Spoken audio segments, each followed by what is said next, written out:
నమస్తే అండి. Welcome back to our channel. అందరూ బాగున్నారా? మీరందరూ బాగుండాలని మనస్ఫూర్తిగా కోరుకుంటున్నాను. మీ అందరికీ కార్తీక పౌర్ణమి శుభాకాంక్షలండి. కార్తీక పౌర్ణమి రోజు సాయంత్రం వ్లాగ్ మీతో షేర్ చేసుకుంటున్నాను. బయట గుమ్మం ముందర దీపాలు పెడుతున్నానండి. మాకు వర్షం వచ్చిందండి అనుకోకుండా. ఆఫ్టర్నూన్ విపరీతంగా పడింది వర్షం. మా ముగ్గు మొత్తం పోయిందండి. అదే చూపిస్తున్నాను మీకు. సగం ముగ్గు నిలిచింది. ఇంకా హాల్లో కూడా కొద్దిగా దీపాలు పెట్టుకున్నానండి. బయట పెట్టి రంగులేసి పెడదాం అనుకున్నాను, కానీ వర్షం పడుతూ ఉంది, వాటర్ వస్తున్నాయి అంట అక్కడ విండోస్ నుంచి, అందుకని పెట్టలేదు. అందుకని సరే హాల్లో పెడదాంలే, కాసేపు బాగుంటుంది చూడడానికని పెట్టానండి. పౌర్ణమి గడియలు ఈవినింగ్ 7 దాకే ఉన్నాయి కదండి, అందుకని ఇంకా నేను 4 నుంచే స్టార్ట్ చేసేసుకున్నాను పనులన్నీ. ఇంక పిల్లలకు కూడా 4 కల్లా వచ్చేసారు వాళ్ళ స్కూల్ నుంచి, అందుకని 4 నుంచే నేను స్టార్ట్ చేసేసుకున్నానండి. 5:30 కల్లా నా పూజ కూడా కంప్లీట్ చేసేసుకున్నాను. మార్నింగ్ చేసుకున్నానండి నేను పూజ. మార్నింగ్ ప్రసాదం చేసి స్వామికి చేసుకున్నాను. ఇంకా ఈవినింగ్ ఓన్లీ సింపుల్గానే దీపం పెట్టుకొని ఫ్రూట్స్ పెట్టుకున్నాను దేవుడి దగ్గర.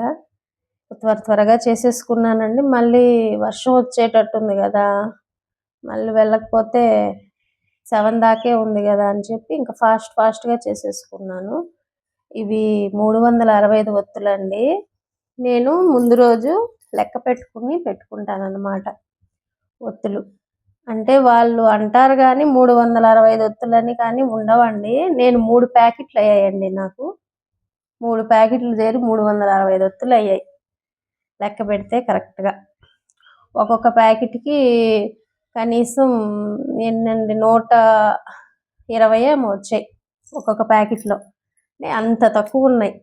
మనం తెలియక అలాగే వెలిగించేస్తాం కదండి. నేను కూడా ఒకప్పుడు అలాగే వెలిగించేదాన్నండి. తర్వాత నాకు కొంతమంది మా పక్క ఫ్లాట్లో ఉన్నప్పుడు చెప్పారు ఇట్లా వెలిగించుకోవాలని. అప్పటి నుంచి నేను ముందు రోజే ఒత్తులు లెక్క పెట్టి వెలిగించుకుంటానండి. గుడికి వచ్చానండి. ఇక్కడ గుడికి బయట శ్రీ లక్ష్మీ నరసింహస్వామి వారిని పెట్టున్నారు. అక్కడ చూడండి ఎలాగో. అసలు అనుకోలేదండి నేను ఇవాళ నరసింహస్వామి దగ్గర కూడా దీపం పెట్టుకున్నాను. చాలా సంతోషం అనిపించింది. శివకేశవులకి చాలా ప్రీతికరం అంటారు కదండి ఈ మాసం. అనుకోకుండా నేను ఇవాళ నారాయణుడికి కూడా చేసేసుకున్నాను. మామూలుగా శివాలయం కదా, కాలభైరవుడి దగ్గర కూడా పెట్టుకుందామని ఒక దీపం పెట్టుకున్నాను ఎగస్ట్రాగా, కానీ అక్కడ లేదు, ఇక్కడ పెట్టేసుకున్నాను. చాలా సంతోషం అనిపించింది. పౌర్ణమండి చూడండి. అప్పుడు 6:10 ఏమో అయిందండి టైము. ఎంత బాగుందో చూడండి. అప్పటికే మాకు చీకటి పడిపోయింది మొత్తం. అంటే బాగా కమ్మేసిందండి మబ్బు. అందువల్ల సైడ్ మొత్తం ఒక సైడ్ అంతా అసలు బ్లాక్గా ఉంది. వర్షం మరి అటువైపు పడుతున్నట్టుంది. ఇటు సైడ్ మాత్రం చంద్రుడు బాగా వచ్చిన్నాడు. అది 6:10 6:30 అయి ఉంటుందండి. ఈలోపు మేము గుడికి వెళ్తున్నాం నడిచి.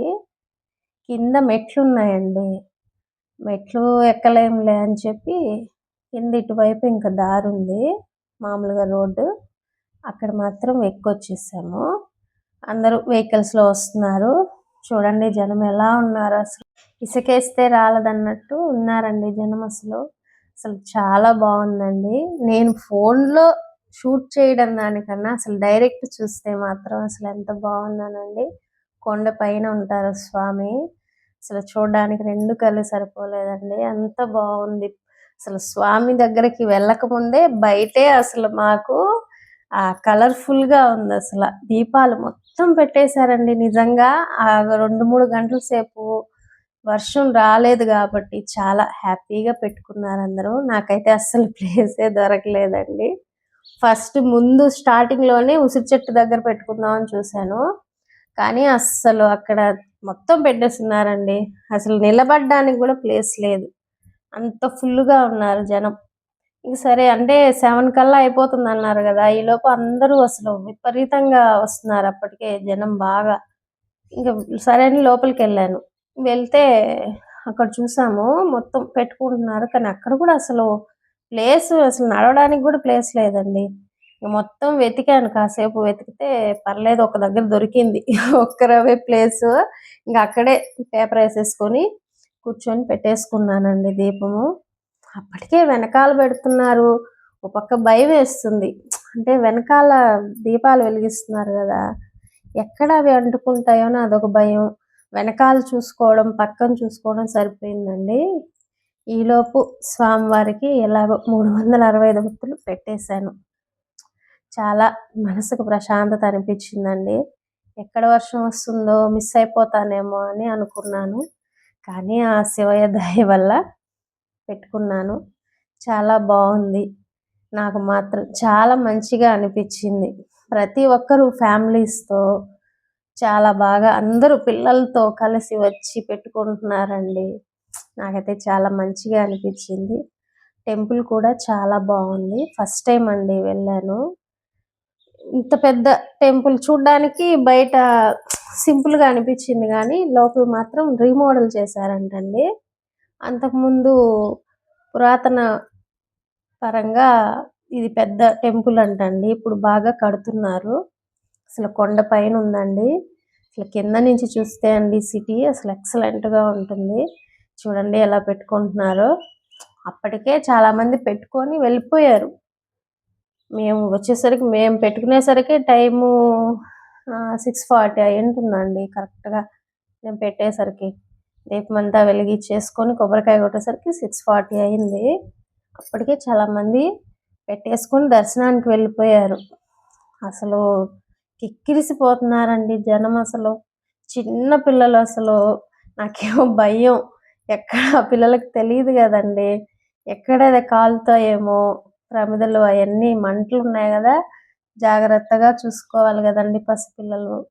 ఇదిగోండి గుడి ముందనమాట. లోపలికెళ్ళే ముందు ఎంట్రన్స్‌లో చూడండి పెద్ద బసవయ్య ఉన్నాడక్కడ.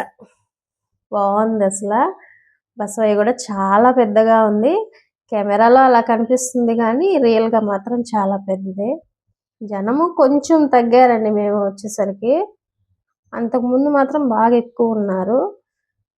ముందు వైపు బసవయ్య. అప్పటికే అందరూ పసుపు కుంకాలు అన్నీ వేసేసున్నారు. అక్కడ వేయకూడదని రాశారండి. అందుకని నేనేం పెట్టలేదసలు. పువ్వులు కానీ ఏం వేయలేదు. మామూలుగా దండం పెట్టుకున్నాను. చాలా జనమండి అసలు. గుడి ముందు లైటింగ్స్, ధ్వజస్తంభం అండి. స్వామివారు ఆదిశంకరాచార్యులు. మేము క్యూ లైన్‌లోకి వెళ్ళామండి. మేము నార్మల్ దర్శనం అంటే టికెట్స్ ఏం పెట్టలేదండి. ఓన్లీ నార్మల్ దర్శనానికే వెళ్ళిపోయాము. ఇంకా దర్శనం చేసుకొని వచ్చేసరికి మాకు 1 అవర్ పట్టిందండి టైము. బయటకొచ్చాము. అదిగోండి ఎదురుగా హనుమయ్య ఉన్నారు. హనుమయ్య కూడా బాగున్నారు. ఇంకా ఇటువైపు పుట్ట కూడా ఉందండి. నాగరాజుల స్వామి కూడా ఉన్నారు. నాకు అవి తీయడానికి కుదరలేదు. జనం అండి అసలు నెట్టుకెళ్ళిపోతున్నారు అసలు. నటరాజస్వామి అండి. రామలింగేశ్వర స్వామి టెంపుల్ అండి ఇది. పైనుంచి అసలు సిటీ ఉంటుందండి. ఎంత బాగుందో కొండపై నుంచి చూడడానికి. ఇదేనండి నా కార్తీక పౌర్ణమి పూజా వీడియో. ఉంటానండి. సబ్స్క్రైబ్.